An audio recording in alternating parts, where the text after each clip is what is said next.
Bro, we have sort of evidence of Binance's manipulation. But as you can guess, nothing is going to be done about it because I think the administration is in on it too. And CZ definitely got a forward warning, I think, from Trump that the manipulation was going to happen. And I do think he is the Satoshi era whale that doubled down on his $500 million short 30 minutes before the tariff announcement comes through. Some people are saying, is it Eric or is it Barron? I don't think so because they weren't Satoshi era whales. CZ definitely has the potential to be a Satoshi era whale. And let's actually look at more evidence, shall we? Because people are interested in this stuff. But Binance's Oracle suddenly had an error during this giant meltdown. And of course, that contributed to the freeze. Now, Binance actually made up a BS report after this, but I don't think anyone actually believes that. So Binance's Oracle glitch blamed for a crypto meltdown. Now, obviously, we all know the trigger for the meltdown was Donald Trump's announcement. There is no debate about that. But it says, though Trump's tariff announcement triggered the broader market sell-off in Bitcoin's weekend tumble, industry-specific factors amplified the damage once traditional markets had closed. One of the key flashpoints was USDE, or Athena, which maintains its peg to the greenback through delta neutral strategy in the perpetual futures market. On Friday, USDE appeared to lose parity, plunging to 65 cents. But only on Binance. Only on Binance. On Curve, it actually remained like 99.7 cents. That is very, very suspicious. Binance has to have the most liquidity in the world. Across other exchanges, USDE traded with a kind of mild volatility typical of dollar peg tokens during the turbulent market conditions. So that's what like a lot of these analysts are saying. Like it was this was set up by Binance for them to actually profit. Now, for their part, Binance did say they would actually compensate people for the losses that were directly related to this. But they're not going to compensate the people that were affected basically by the aftershocks of this. And I personally believe, although I don't have evidence to really back it up, that this was set up intentionally, absolutely intentionally. So Binance can actually make money off of it. They made a lot of money off of liquidating people. And doing something like this will help liquidate more. And of course, them compensating like the people that directly lost off of USDE is only but a small fraction of the total money lost on the market, and they massively have profited on that. According to an analysis by ex-user YQ, the crash was sparked by USDE sell-off that exposed flaws in Binance's unified margin oracle. But I am thinking that these are like features of this oracle and not so much flaws of this oracle. Think about it this way.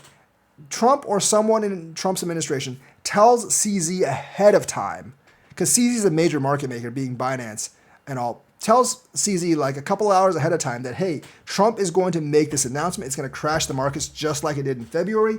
CZ braces for it, doubles down 30 minutes on his $500 million short, and then works these levers like USDE and this oracle to actually like make the market crash more. And bam, he picks up a sweet $200 million right there. Now, how is CZ connected to Trump? Well, it has been reported that he's asked for a pardon for Donald Trump, and Trump has said that he is considering the pardon. And it's also rumored that CZ is helping Trump launch, or not Trump himself, but WLFI, which is basically Trump's company, launch a perp DEX, which is going to be like in the reign of like Aster or Hyperliquid. Now, the big short was actually taken out in Hyperliquid, and we know that CZ kind of wants to destroy Hyperliquid because he wants to rise up Aster. So he might have taken this opportunity to actually make Hyperliquid look bad. Remember, we don't really know who the whale is that actually took or doubled down on that bet, but we do know it was on a DEX. And this dude did actually double down on his shorts about 30 minutes ahead of the announcement, which means he knew. And the other thing is, we know that President Trump and his family is very well much embedded in crypto. I mean, they're not really even hiding it. They've made about $5 billion since he's become president.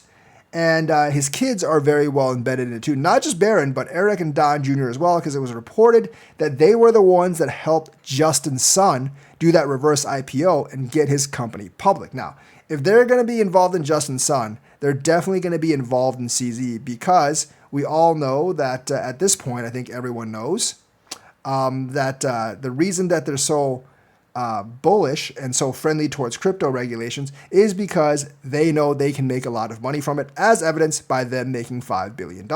So not very hard to see. You know, someone from Trump's administration, not necessarily Trump himself, goes to tell CZ that, hey, you know what, he's going to make this announcement. And CZ basically like rigs the oracle a little bit, makes the market drop even more.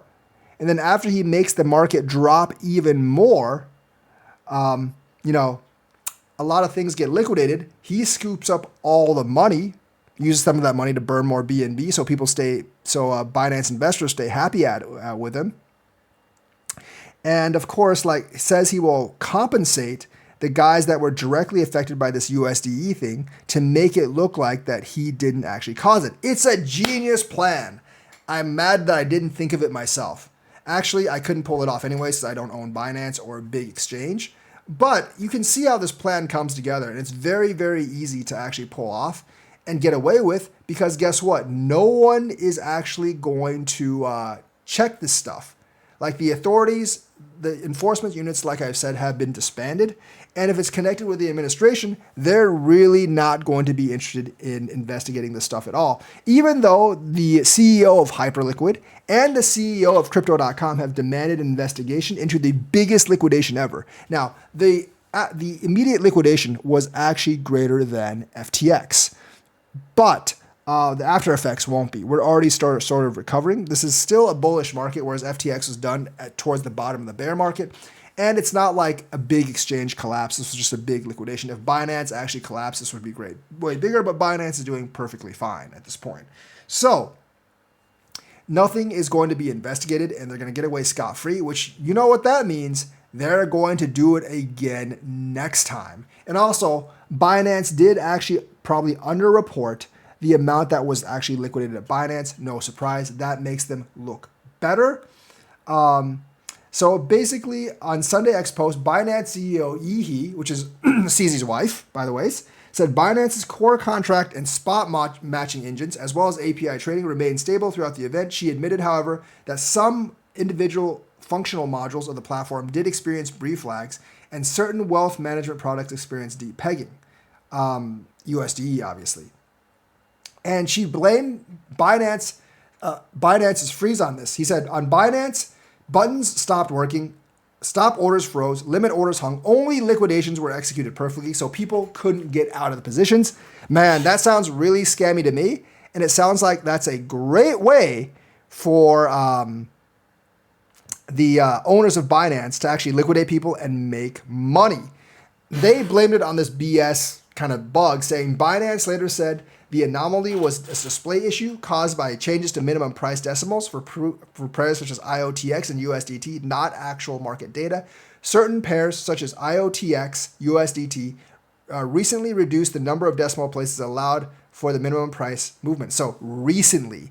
I wonder if they knew about this way ahead of time, and they had time to set all of this up so that this would happen and freeze, so that they could actually blame it on this, so they could actually look very, very innocent. That's definitely not out of the question, and it's something exchanges would do to generally screw their users, because they make so much money out of these liquidations. And obviously, like, taking that short on Hyperliquid, CZ might have just been trying to make like Hyperliquid look bad, because obviously he wants to replace Hyperliquid with Aster. And although Aster did overtake Hyperliquid for a while, that has actually reversed back. Now, I'm glad that we are recovering, and CZ is still like a crypto hero to most. I'm a little bit souring on him, but I still have a decently favorable view of CZ. But that's mainly because I don't leverage trade, so he can't actually wipe me out. You know, if I was leverage trading like 1020x, that would be a different story. And let's talk about what you should learn from this. People, if you're leverage trading, you got wiped out, you need to stop leverage trading. You need to stop revenge trading.